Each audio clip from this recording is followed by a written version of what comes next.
Hello, welcome to PCMag Live. I'm Dan Costa, he is Sascha Segan, and we've got a great show for you today. We're going to talk about the top tech news of the day, we're going to show you one cool thing off the shelf in the lab, and we're going to answer some of your reader questions. Before we get to that, I want to tell you that today's show is brought to you by Intel, which invites you to check out its new pop-up Intel Experience Store in New York City.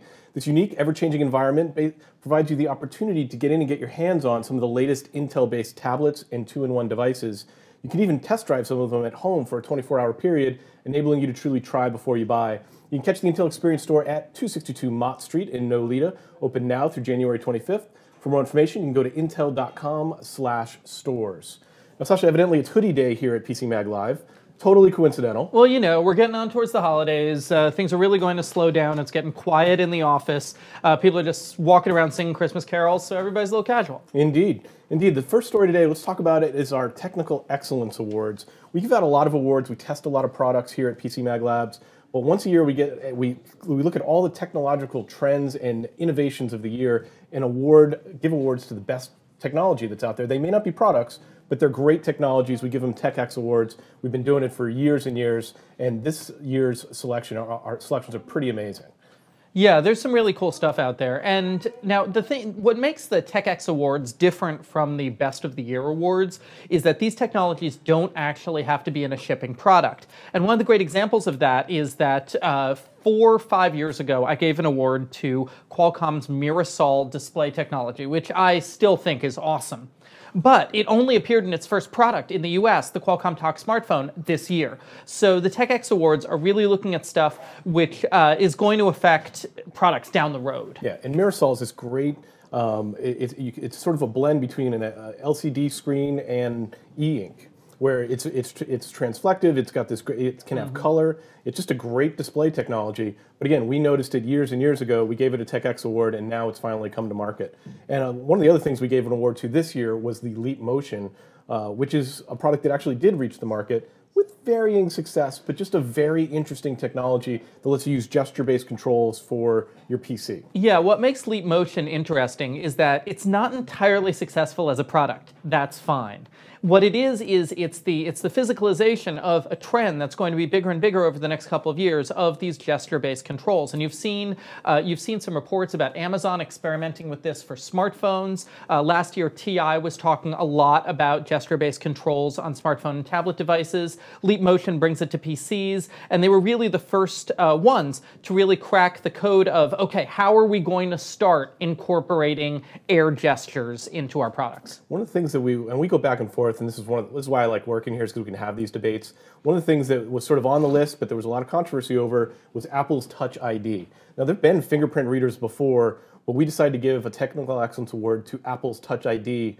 What makes it different and sort of innovative compared to everything else that's been out there? Yeah, I mean, the thing about the Touch ID fingerprint sensor, the sensor itself, is that it's a leap forwards in terms of speed, accuracy, and ease of use. And this is so typical Apple. Like, they're not doing something that is radically new that nobody's seen before. We've had phones with fingerprint readers before, but they made it, they worked on the technology to make it a lot easier. Before this, fingerprint readers needed you to swipe them. They needed you to swipe them very deliberately. They were very, very inaccurate in a consumer in a consumer perspective. And the Touch ID isn't perfect, but it's a big jump forwards. Yeah, that's the thing. When people talk about Apple's innovation, there's a lot of focus on like these big leaps forward, and they do things nobody else is doing. In fact, they do things that a lot of other people are doing. They just do them better. They just do them better. Let's also talk about the other big story in the news today, these hacks. This is 2013 may go down, and I don't know that, I mean, the same thing could happen in 2014, that we haven't seen the end of it, but there have been more massive hacks this year than I've ever seen before. Yeah, and it's affecting average consumers. Yeah, I think the largest hack of the year award definitely has to go to the National Security Administration. Yep, they get #1 spot. Which hacked everything, everywhere, all the time. And as a result, you are being hacked right now by the NSA. Yeah, so they're #1. They're #1, and I don't think there's anything you can do about that. But at least everybody knows that they're actually involved. Yeah. The other big one that affected me personally was Adobe's hack, which when it was first announced, it was supposed to be a couple of thousand breaches, maybe 34,000 usernames and passwords. Then it turned into 20 million passwords. Then it kept growing and growing. It's a massive, massive breach. and I had to change my Adobe password because I was included in that breach. Yeah, fortunately, there's a website out there that we mentioned a couple of shows ago that lets you search to see if you have been hacked. Have I been pwned? Have I been pwned? Yeah. That if you have been, taken as part of the Adobe hack. The one which really scared me most recently was this Target hack, because it didn't just take user IDs and email addresses and stuff. It took actual credit card data. And it took 40 million people's credit card data from their physical credit cards, and there's no way to know if you've been hacked. That's just terrifying. Yeah, there are a lot of people changing their credit card numbers right now, and looking over their bills. It's probably the biggest the biggest breach for the average user this year by far. And now I think we'd also be remiss if we don't mention some of the ongoing sort of cyber warfare media hacks that have been going on.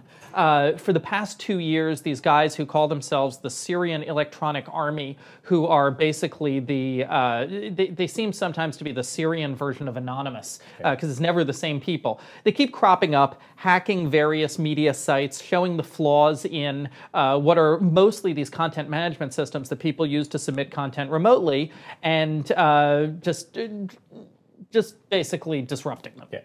Let's move on to a reader question. We got a reader question which is actually very close to my heart. I have the same question. Lamont asked via email, what are my last-minute gift options? And obviously, we got a couple of days before Christmas, and there's not a lot of time. You're going to miss most of your shipping deadlines. You're not going to be able to order a lot of stuff. So what are the last-minute gift options? What do you get? How are you going to finish out your shopping? Well, if I need to, I mean, virtual goods are always quick, easy things to give as gifts. Okay, you can give credit on various virtual stores, you can give Kindle books, et cetera, et cetera, et cetera. If you want to make it physical, though, go to your local Walgreens, and there's going to be this big wall of specialized gift cards for the virtual stores that are out there. iTunes, Google Play, Amazon, and that at least it's a little more specific than just giving somebody a Visa or American Express gift card and saying, here, have some money.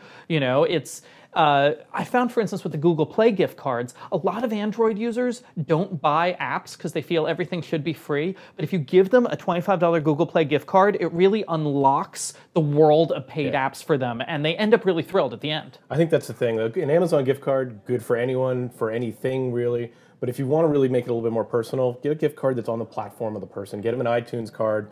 Get them a Google Play card. If they're a Kindle user, there's plenty. You can go that route. You can get them an Xbox Store card. Yeah. Yeah, for kids, everybody's always asking, what do I get a teenager? Xbox Store. There's all that. They will find a way to use those credits. Yep. So let's move on to one cool thing. We test thousands of products here in the lab every year. Every day we take one thing off the shelf and show it to you live. Today we have Samara Lynn down at the Intel Experience Store pulling one thing off their shelf to show it to you live. Samara, what do you have for us today? Hey guys, yes, I'm back at Intel's pop-up store here in downtown Manhattan, and the one cool thing of the day is the Sony VAIO Flip. This is a powerful device. It comes with a 1 terabyte hard drive and a 16 gig cache SSD drive to boost up performance. It also has some really good connections, including 2 USB 3.0 ports, an HDMI port, and an SD card reader. Now it's called the Flip because, watch this, it has a hinge where the display flips up like this, and you have a tablet. So come on down to Intel's store at 262 Mott Street. You can take this for a test spin for yourself. And if you're in the cities of LA or Chicago, Intel also has stores there too. So give them a visit. And this is our one cool thing of the day. And back to you guys. Samara, thanks for that great report. And that has been PCMag Live. We're going to take a couple of days off for the holiday, but we will be back. In the meantime, you can send us your questions via email, on Instagram, on Facebook, and we will answer them live on air. Have a great holiday. Take care. Merry Christmas, everyone.